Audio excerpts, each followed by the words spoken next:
Welcome to Haunted Stories channel, where shadows whisper and nightmares take hold. I'm Sun, your guide into the dark. Tonight, we unravel the eyes that gaze back. A chilling tale of a gazer in Park City, Utah, who looked too long and saw something that looked back. This 15-minute horror will claw at your soul. So dim the lights, lock your doors, and don't peek out your windows. What waits in the dark when you steal a glance? Dare to find out? Let's slip into the shadows. The night was crisp, the kind that bites your fingers and leaves your breath hanging in the air like a ghost. I'd been restless for weeks, cooped up in my cramped Salt Lake City apartment, scrolling through dead subreddits and Discord servers that used to buzz with life. They called it gazing, a stupid name for a stupid hobby, but it was mine. Sneaking through shadows, peering into strangers' homes, watching their lives unfold like a silent movie. Never touching, never interfering, just looking. It was illegal, sure, but the thrill of seeing people raw, unguarded, was worth the risk. Most gazers were loners like me, trading tips on dark corners of the internet, chasing the high of a perfect view. Park City, Utah was the next target. A ritzy mountain town with big houses, bigger windows, and enough shadows to hide a nobody like me. I'd planned it for weeks, mapping trails on Google Earth, picking a neighborhood tucked against the mountains. The houses were mansions, all glass and marble, with driveways wide enough for a tank. The forest sloped just right, a natural path for creeping downhill, earbuds in, music low. I packed light, night vision goggles, a burner phone, and a knife I never planned to use. The chairlift was my way in, an old ski resort relic, creaking up the mountain after dark. I bailed halfway, sliding into the pines, my boots sinking into snow-dusted needles. The air smelled of frost and pine sap, sharp enough to cut. My pulse thrummed, not from fear but from the chase. I was alive out here, more than I ever was staring at my phone screen, waiting for a notification that never came. The first house came into view after an hour of crawling through the brush. It was a beast, 3 stories of angular glass, a wooden patio sprawling like a stage. I ditched the goggles. The lights inside were bright enough to blind. Settling against a tree, I gazed. The backyard was a carnival. Pool tables, ping pong, an inflatable bouncy house swaying in the wind. People milled about, maybe 30, drinking from red cups, laughing, their voices muffled by the glass. It was the wildest party I'd ever seen, but something was off. The guests moved too smoothly, their gestures too perfect, like actors in a rehearsed play. I squinted, trying to catch details. Faces, clothes, but they blurred at the edges, like a photo left in the rain. The second story was darker, a single window glowing faintly. A shape moved behind it, too tall, too thin. My stomach twisted, but I chalked it up to nerves. Gazers always got jumpy on their first big run. I shifted, my boot snapping a twig. The sound was swallowed by the night, but the shape froze, its head tilting toward me. I held my breath, heart hammering. Couldn't see me, not through the dark, not from that distance. But the air grew heavier, like a storm rolling in. The music in my earbuds cut to static, a low rasp weaving through it. Look! I yanked them out, ears ringing. Just a glitch, I told myself. Just my imagination. I moved on, sticking to the forest's edge, the party's glow fading behind me. The next house was smaller, a red brick apartment building, out of place among the mansions. For wide windows lined the back, their glass clouded with grime. I settled against the hill, scanning for movement. The place felt dead, no lights, no sound. Then a flicker, top left window. A blonde woman in jeans and a t-shirt slid it open, leaning out. "Hey, you!" she whispered, loud enough to carry. I froze, my pulse a drum in my throat. She couldn't mean me. I was hidden, a ghost in the trees. But her eyes locked on mine, unblinking, her face twisting into a frown. "You shouldn't be here," she hissed, then slammed the window shut. I stopped breathing, every nerve screaming to run. But running meant noise, meant exposure. I counted to 10, then 20, waiting for her to reappear, to call someone, to do anything. Nothing. The window stayed dark. My breath came back, shallow and ragged. I needed to move to get out, but the gaze pulled me back. One more window, one more glimpse. I crept closer, staying low. The next window was black, reflecting the forest like a mirror. I leaned in, my breath fogging the glass. Something moved inside. Not a person, not a shape, but a ripple like water disturbed. The static in my head returned, louder. A voice now. "Look, closer." I stumbled back, tripping over roots, my knife slipping from my pocket into the snow. The air turned sour, reeking of rot, like a grave freshly dug. I grabbed the knife, hands shaking, and bolted uphill, branches clawing my jacket. The forest felt alive, the trees leaning in, their shadows too long, too sharp. I didn't look back, didn't dare. The chairlift was gone when I reached the ridge, replaced by a concrete platform, empty and cold. My burner phone buzzed, screen glitching with a single word. "Look!" I threw it into the snow, chest heaving, and ran until the forest spit me out onto a highway, headlights blinding me. I hitched a ride back to Salt Lake, the driver silent, his eyes hidden under a cap. My apartment was too quiet when I got home, the walls pressing in. I locked the door, checked the windows, and sank onto my bed, knife still in hand. The static hadn't left my head, a low hum that pulsed with my heartbeat. I tried to sleep, but the dark behind my eyes wasn't empty. Shapes moved there, blurred faces, green eyes, mouths that weren't mouths. The woman's whisper echoed, "You shouldn't be here." But I was here, and something had followed me back. The gaze wasn't mine anymore. It was theirs, and they were watching. The hum in my head hadn't stopped since Park City. It wasn't just noise now. It pulsed, a rhythm like footsteps pacing behind my skull. My Salt Lake City apartment felt wrong. The air too thick, the corners too dark. I hadn't slept in 3 days, not since I'd thrown my burner phone into the snow. Its screen flashing, "Look!" The knife lay on my bedside table, its blade catching the streetlight's glow. But it didn't make me feel safe. Nothing did. The woman's whisper from that apartment window, "You shouldn't be here," clung to me like damp rot, her voice looping in my mind, joined by others, softer, sharper. A chorus I couldn't shut out. I tried to go back to normal, scrolling Reddit, checking Discord, but the gazing servers were dead. No new posts, no DMs, just pinned messages from months ago warning about Park City. "Don't go," one read. "They see you." I laughed it off then, called it gatekeeping by paranoid gazers. Now, my laptop screen flickered when I opened those threads, static crawling like ants, forming shapes, eyes, mouths, blurred faces.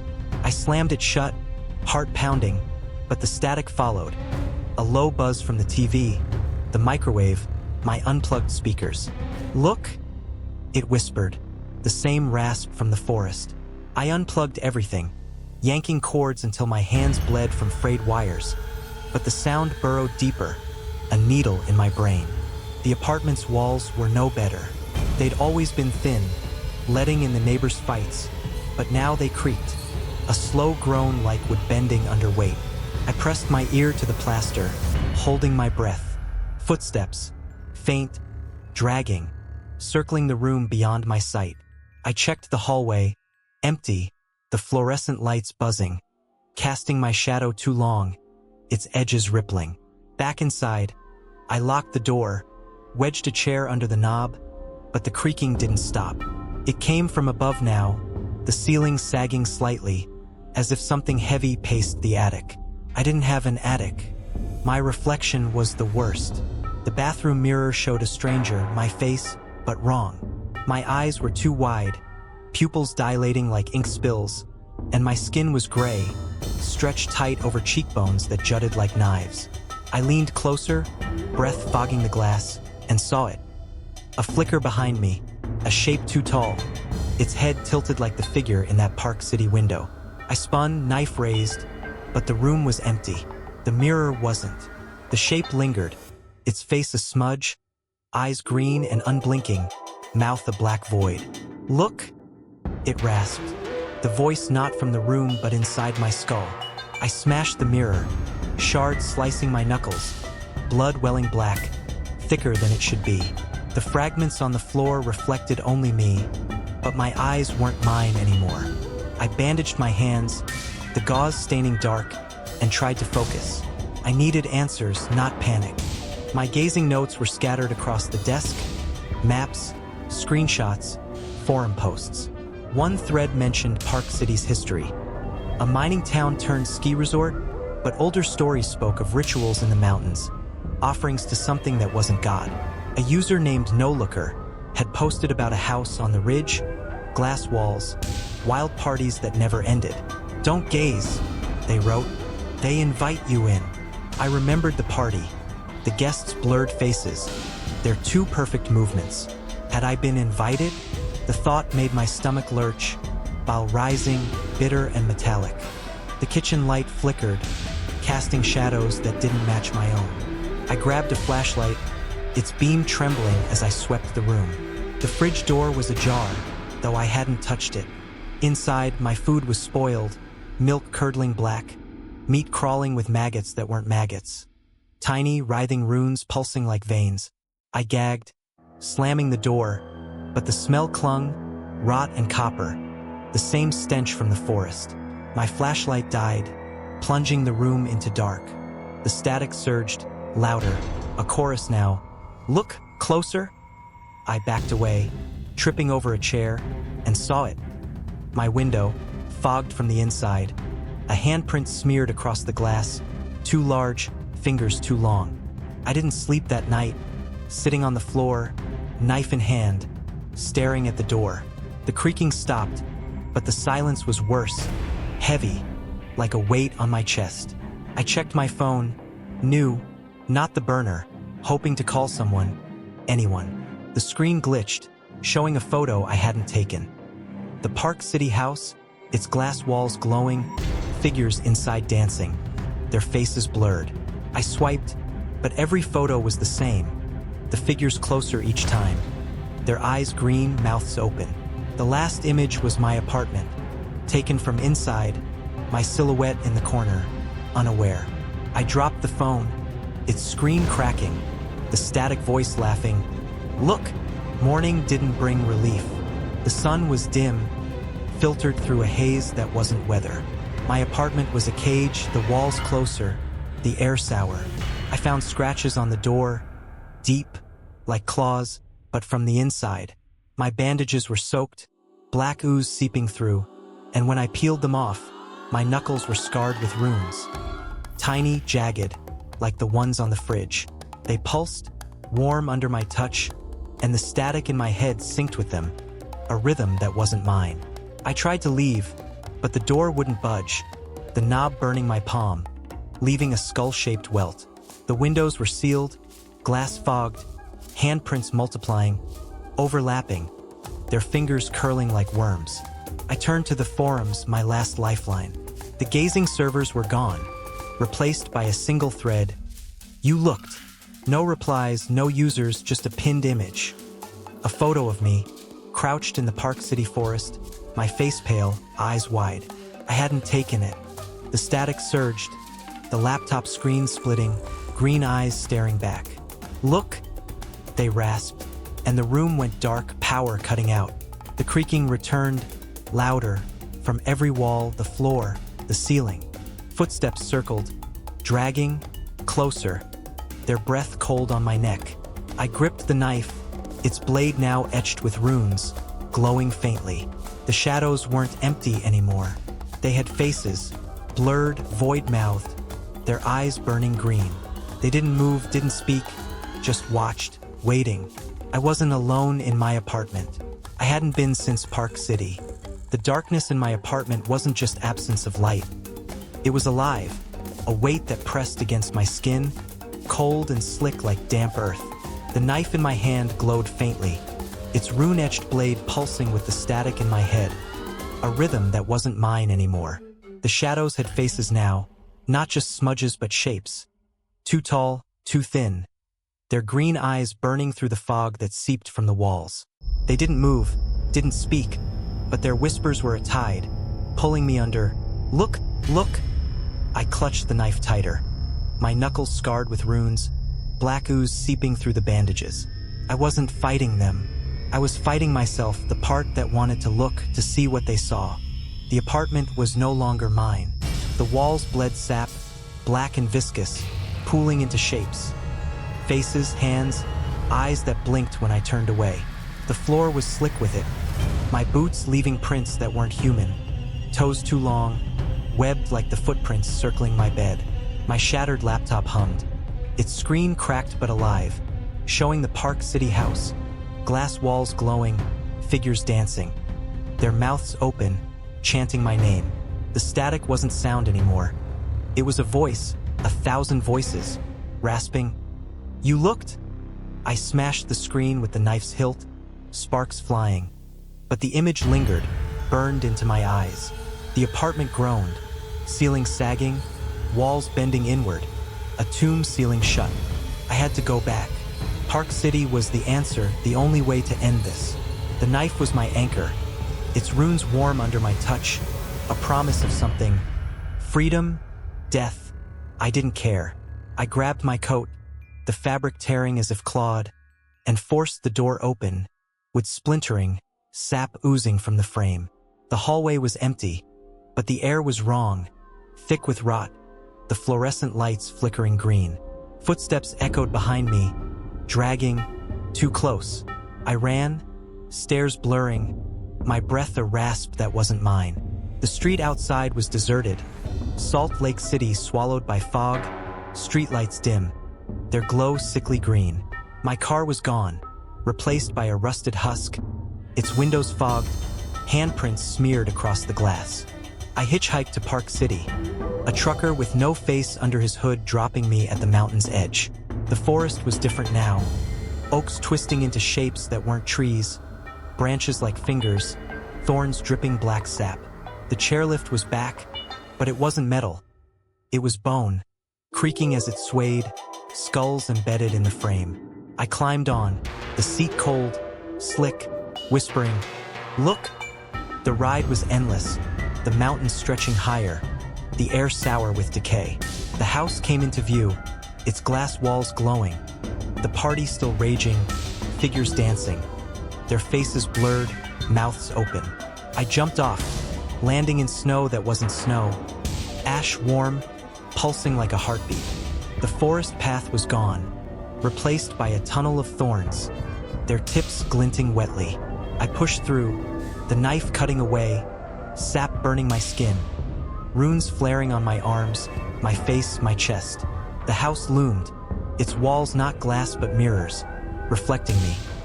Eyes green, mouth a void, runes carving my flesh. The static surged, a scream in my skull. "Look closer." I didn't want to, but my feet moved, drawn to the patio. The bouncy house swaying, its plastic face grinning, eyes painted but watching. The guests turned, their faces clear now. Not human, not anymore, voids where eyes should be, mouths stretched too wide, runes pulsing on their skin. They chanted my name, a chorus that shook the ground. "Look, look!" The door was open, a black maw, the static pulling me in. Inside, the house wasn't a house. It was a cavern, walls slick with sap, floor writhing with runes, air thick with rot. The guests surrounded me, their hands cold, fingers too long, pressing against my skin. "You looked," they rasped, voices overlapping, 1,000 knives. The woman from the apartment window stood at the center, her blonde hair matted, eyes green, mouth a void. "You invited us?" she hissed, her hand on my chest, runes flaring under her touch. I swung the knife, blade sinking into her arm, black sap spraying. But she laughed, a wet gurgle that drowned the static. The ground split, a pit yawning, hands, hundreds rotting, clawing, pulling me down. I slashed, severing fingers, but more came, their nails carving runes into my legs, my blood black, mixing with the sap. The static was deafening, a voice now, ancient, older than the mountains. "You gazed, you swore." I saw it then, in the pit, a shape, not a shape, a void, eyes green, countless, mouths open, chanting, "Look!" It wasn't human, wasn't anything, a patron, a god, a hunger that fed on gazes, on secrets stolen through windows. I'd looked, and it had looked back, claiming me, binding me to the house, to the party that never ended. My knife fell, its blade melting, runes glowing, a skull forming in the steel. The hands dragged me deeper, sap filling my lungs, my eyes, my mouth. I choked, vomiting black, runes forming on my tongue, my voice not mine. "Look, look!"